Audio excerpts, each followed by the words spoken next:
আজকে এই শীতের সকালে কবি সুধীন্দ্রনাথ দত্তের তিনটে কবিতা আমরা শুনব।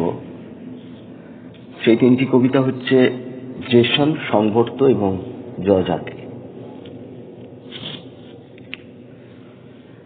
জেসন কবিতাটি সংবর্ত কাব্যগ্রন্থের অন্তর্গত। গ্রিক মিথোলজির জেসনের রূপকল্পে জীবন সমুদ্রে সন্তরণশীল সুধীন্দ্রনাথের মুখচ্ছবির আমরা আলোচ্য কবিতায় মধ্যে দেখতে পাই। পৌরাণিক জেসন গোল্ডেন ফ্লেসেস এর জন্য সমুদ্রাভিযানে বিপদাপন্ন হলেও গন্তব্যের অভিমুখে অগ্রসর মানছিলেন। কিন্তু সুধীন্দ্রনাথের জেসন অগ্রগমন ও পশ্চাৎ প্রসারণের গাণিতিক সাম্যে সমবিন্দুতে স্থির। কবিতায় রয়েছে জোয়ার ভাটার রূপকে দ্বান্দ্বিক বিন্যাস। অনেকে কবি সুধীন্দ্রনাথের ব্যক্তি জীবনের বাস্তবতার প্রতিফলন লক্ষ্য করেছেন। 1942-43-এ প্রথমা স্ত্রী ছবি দত্তের সঙ্গে কবির বিবাহ বিচ্ছেদ ঘটে।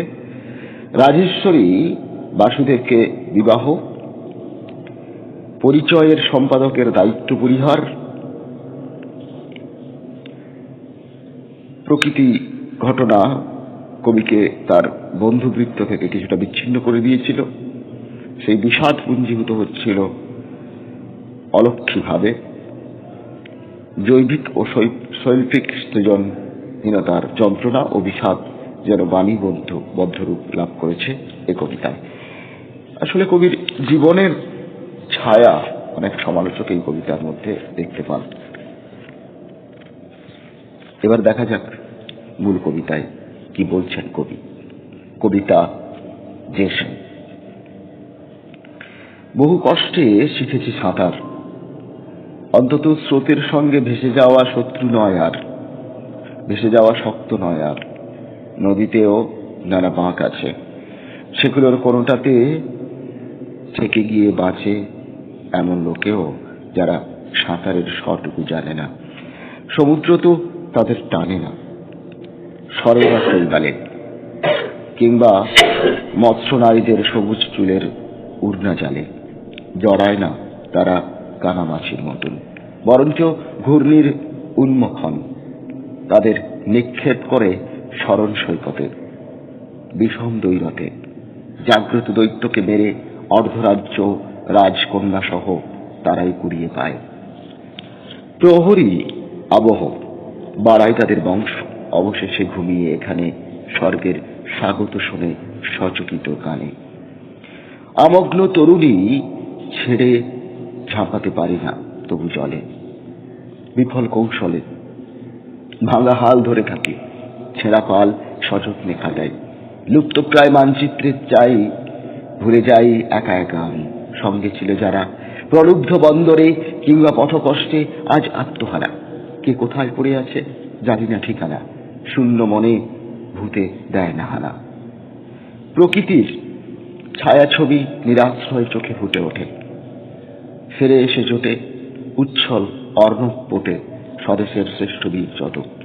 গুরু দীক্ষা বাহুবল সহায় দৈবত তরায় সমূহ ভিন্ন নিরুদ্দেশে গন্তব্য চেরায় পুনরায়। স্বয়ংবরা পণ্ড করে মায়াবীর চক্রান্ত চাতুরী, হাহাকারে ভরে রাজপুরী। তারা উগ্র বিরংসায় অভিসারী ঝরে, সবিতার বলি লুটে পলাতক তরিতে সে চড়ে। শৈদিনীর অনুকম্পা চোখে নিতাতেও অযাচিত সন্তানে সে দিয়েছিল আমাকে পাথেও। অপহৃত উত্তরাধিকার আমি নয়, সেই নিজে করেছিল নির্দয় উদ্ধার। তবুও তার গভীর মায়ায় পারিনি তহিয়ে যেতে, কৃষ্ণপক্ষ চোখের ছায়ায় সিন্ধুর উধর জ্বালা চাইনি জোরতে। বিপরীত স্রোতে সর্বনাশ নিশ্চিত জেনেও ভুলিনি শান্তির চেয়ে সধর্মই শ্রেয়। ফলত নিরবলম্ব নিঃসন্তান নিঃস্ব আজ আমি, অন্তর্যামী স্বাদ এবং স্বার্থের ভেদ গোলায় কে বলি। ঘটে অন্তর্জলে শতচিত্র তরণীতে, কিন্তু ভাবি অকুল পাথারে স্বেচ্ছায় চলেছে ছুটে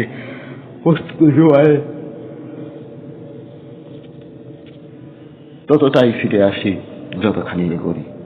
ঘাটাতে অপসরীরা বসে আঘাটাতে নিশ্চেষ্ট কৌতুক দেখে স্তব্ধ পাখা সাগর পলাকা অধীর চিৎকার হানে সন্ধ্যার আকাশে। তবে কি বিশ্বাসে ভাঙা হাল ধরে থাকি, ছেঁড়া পাল সযত্নে খাটাই, লুপ্তপ্রায় মানচিত্রে চাই মনে ভাবি। এ কখানা জীর্ণ কাঠে অস্মিতার অসম্ভব দাবি আবার প্রতিষ্ঠা পাবে সে সপ্তচেন্দু পারে। তার চেয়ে নিঃশঙ্ক সাঁতারে ব্যয় করে নিঃশ্বাসের অন্তিম সঞ্চয় অগাধে সংকল্প সিদ্ধ একাধারে নিশ্চিন্ত নিশ্চয়। স্বপ্ন আজ ব্যর্থ বিড়ম্বনা, জরা বিগলিত দেহ আমার যন্ত্রণা।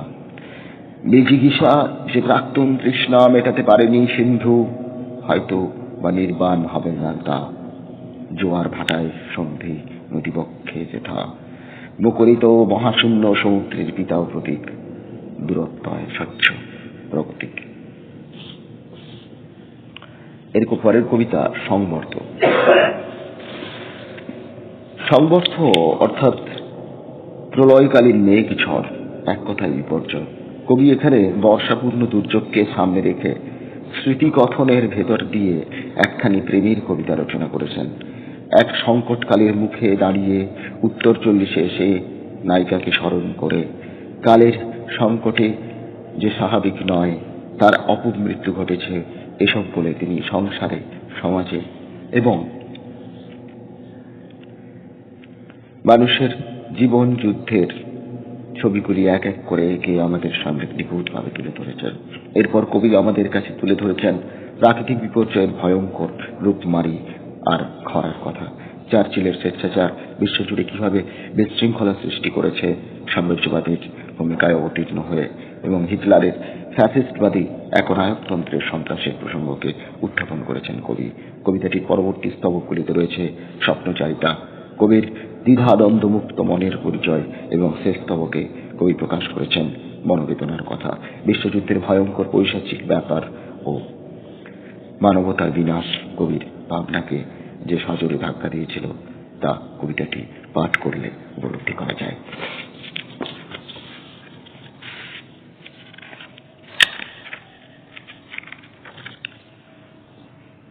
এখনো বৃষ্টির দিনে মনে পড়ে তাকে।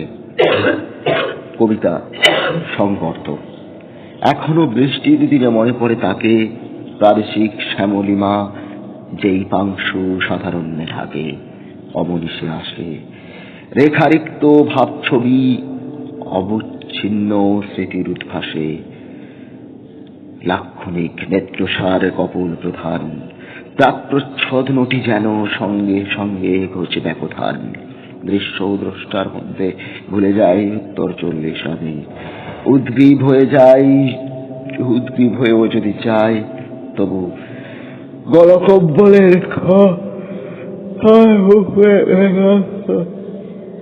জোরে নতদয় লুকায় পায়ের ডগা, অধমুখে কচ্ছিত তাকালে স্থান বিনিময় করে চাঁদিতে কপালে, চুলের দোলে পড়ে নামমাত্র বাতাসে যখন বিমায় জীবন বুঝি বটে, কিন্তু ঠিক মাসে মাসে কিস্তির যোগান দিতে গিয়ে বাজার খরচ পড়ে টান।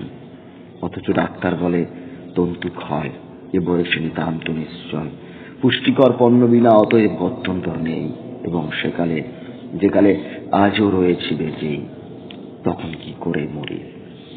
মৌরসের উচ্ছেদ না হোক, অন্তত চৌধুরীদের ভদ্রাসংখ্যক সচক্ষে না দেখে তাতে যদি দুলালেরা নম্রতা বা কাণ্ডজ্ঞান শেখে। বৃষ্টির বিবিক্ত দিনে ভুলি সে সকলে, এ বাড়ির অনুমিত গলি মনে হয় অগ্রণীর পদপ্রার্থী পথ। বারপ্রান্তে মুদ্রিত সকল স্তব্ধের প্রতীক্ষা করে, তখন থাকে না মনে দিগন্তরে উচ্ছিষ্ট কুঞ্চের বাটোয়ারা, হিংসার প্রমারা। স্থগিত মানির বীজ শস্য শূন্য মাঠে চড়ে বসে নিহত বা নির্বাসিত শহীদদের পাটে প্রতিদ্বন্দ্বী সর্বে সর্বাযত নিরর্থক। তুষার এ করছে নাম অসহ্যের পুরাণ ঝলক, হিরণময় পাত্রে ঠেলে ফেলে দেয় মেলে অন্ধতব অতিপ্রজ বাল্মীকি বল্লিকে বিমানের গুচ্ছ চতুর্দিকে মাধব রেশা প্রতিভূ কবির কণ্ঠস্বাস।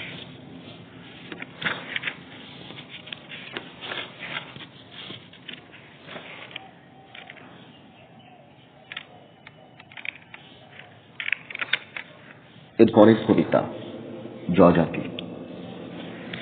পঞ্চাশোর্ধ্ব এক ব্যক্তির অভিজ্ঞতা আর নৈরাশ্য বিলাপে পূর্ণ এই কবিতা আমাদের মনে এক বিষাদ এবং বেদনাবোধের সৃষ্টি করে। মহাভারতে যে যজাতিকে আমরা পাই তাকে এক নবরূপ দান করেছেন কবি। যদি এখানে যজাতির গল্প মুখ্য নয়, মুখ্য আপাত যৌবনের জন্য আর্তি, প্রত্যাশা ও প্রাপ্তির বিরোধ এ যুগের পদে পদে মানব জীবনের নিয়তিকে যেন ব্যক্ত করে দিয়েছে। আমরা সবাই যেন যজাতি, অপার হতাশা জীবাণুরাগ নিয়ে আমরা দুর্লঙ্ঘ অসীমের বুঝে বন্দী। স্বর্ণময় অতীত কিংবা রঙিন ভবিষ্যৎ কিছুই আমাদের শান্তি দেয় না, শুধু শতাব্দীর অভিজ্ঞতা আমাদের ক্লান্ত করে। এটাই এ যুগের ভাষ্য। কবিতা যজাতি। উত্তীর্ণ 50 বনবাস প্রাচ্য প্রাজ্ঞদের মতে, অতঃপর অনিবারণীয় এবং বিজ্ঞান বলে পশ্চিম যদিও আয়ুর সামান্য সীমা বাড়িয়েছে, ইদানিং তবুও সেখানেই মৃত্যু হয় যৌবনের প্রভু। বার্ধক্যের আত্মাপহারক অশ্রুত তারক অন্যত্র অনাগত, জাতিভেদ বিবিক্ত মানুষ নিরঙ্কুশ একমাত্র এক নায়কেরা, কিন্তু তারা প্রাচীর পরীক্ষা রক্ষী গুপ্তচর ঘেরা প্রাসাদেও উন্নীত যেহেতু, তাই ভগ্ন সেতু নদীতে নদীতে মরু নগরে নগরে। পক্ষান্তরে অতি বেলা কারা তথা সংক্রমিত মেরু ব্যক্তির ধ্বংসাবশেষে দেশে পুষ্ট চীন হয়ে পেরু। প্রতিহিংসা মানে না সিন্ধুর মানা, নৈশহানা আত্মঘাতী অঙ্গীকার বিচারের সম্মত বিকার বা স্বচ্ছ ভিক্ষার এড়িয়ে যে যায়। ভাগ্যগুণে চোখে চোখে রাখে তাকে অদৃশ্য শকুনে, প্রবাসেও অহরহ যথাকালে অমৃতের দায়। শাস্ত্র সন্ততিকে সপে অন্তিম শয্যায় নিকামত পারে না আশ্রয় নিতে, উষর ধুলিতে নিষ্পেষ্ট সে ইতিহাস নিষ্ক্রান্ত বটে, অর্থাৎ কৃতান্ত আজ ব্যক্ত সর্বঘটে। এবং প্রৌঢ়ের কেন সকলেরই কর্তব্য, যেমন অরণ্যে রোদন তেমনি সম্প্রতি সাধ্য লোকালয়ে সে বৃথা বিলাপ। অবশ্য আমার পক্ষে সঙ্গত যে নয় অনুতাপ সে কথা স্বীকার করি, কারণ যদিচ মগ্ন শৈলে আমার মাতাল নৌকা বানচাল হয়, বর্তমানে বিশিষ্ট কঙ্কাল অপ্রাপ্ত সৎকার সব পচে পচে অস্থির যেন, তথাপি যে কালে নিরুদ্দেশ যাত্রার সংজ্ঞায় হেন দুরবস্থা শুধু সম্ভাব্যই নয় অবশ্যম্ভাবীও বটে, অশোভন তখন নির্বেদ। তাছাড়া স্বকীয় সিদ্ধি প্রার্থনীয় নয়। সূত্রধার গণেশের কাছে অকুল পাথারে অযাচিত সাম্রাজ্য একদা বাঁচে, যারা জিতেছিল অন্তত তাদের অনন্য সম্বল ছিল প্রাণপাত পৌরুষ এবং রুদ্র কৌতূহল নিতান্ত নিরপলক্ষ। তরল অনলে পরিণত ঝলমল জল্প গলিত অম্বর তল অনুগত দিগদ্ধুর আঁখি ছল ছল কষ্ট কল্পনায় লেখে অন্তর্হিত চূড়া পদান্ত উর্মির মুখর উদ্বেগে প্রতিষ্ঠিত অস্তগিরি ইত্যাদি বিবাদী লক্ষণের অলৌকিক নির্বিরোধ তথা সে সমন্বয়ের চের। স্মিত বিদেশিনীর অভয়ে এবং সোনার তরী তাদের ডাকেনি অজানার অভিসারে, হিংস্র ওরি বন্দরে বন্দরে অবিশ্বাস অনুচর অবহেলা চরমে নিশ্চিত জেনেই বেরিয়েছিল তারা। ভেলা আমি ভাসিয়েছিলাম একদা তাদেরই মতো, আজ এইটুকু আমার পরিচয়, আমাকেও লক্ষ্যভেদী বিষাদের উল্লন উল্লাস উদাসীন ও নদীর উজানে দিয়েছিল অব্যাহতি মল্লাদের ঘুমটানা থেকে। গাঁট গাঁট বিলেতি বস্ত্রের ভার, রাশি রাশি মার্কিনী গমের ভাবনা ও প্রতিযোগী ব্যাপারীর বাদবি সংবাদ সঙ্গে সঙ্গে গিয়েছিল চোখে, এবং হঠাৎ অধোগতি অনুকূল স্রোতে হয়েছিল অবারিত।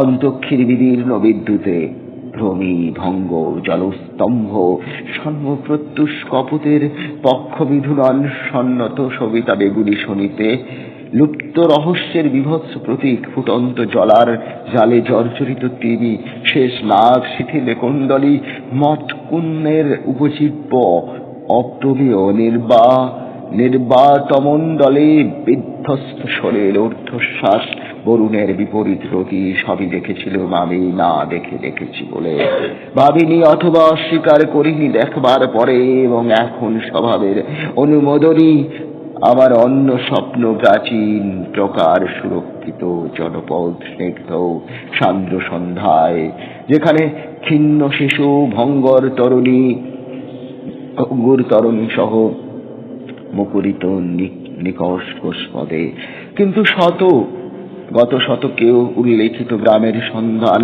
পায়নি স্বয়ং ব্যারো সার্বজন্য রসের নিপান।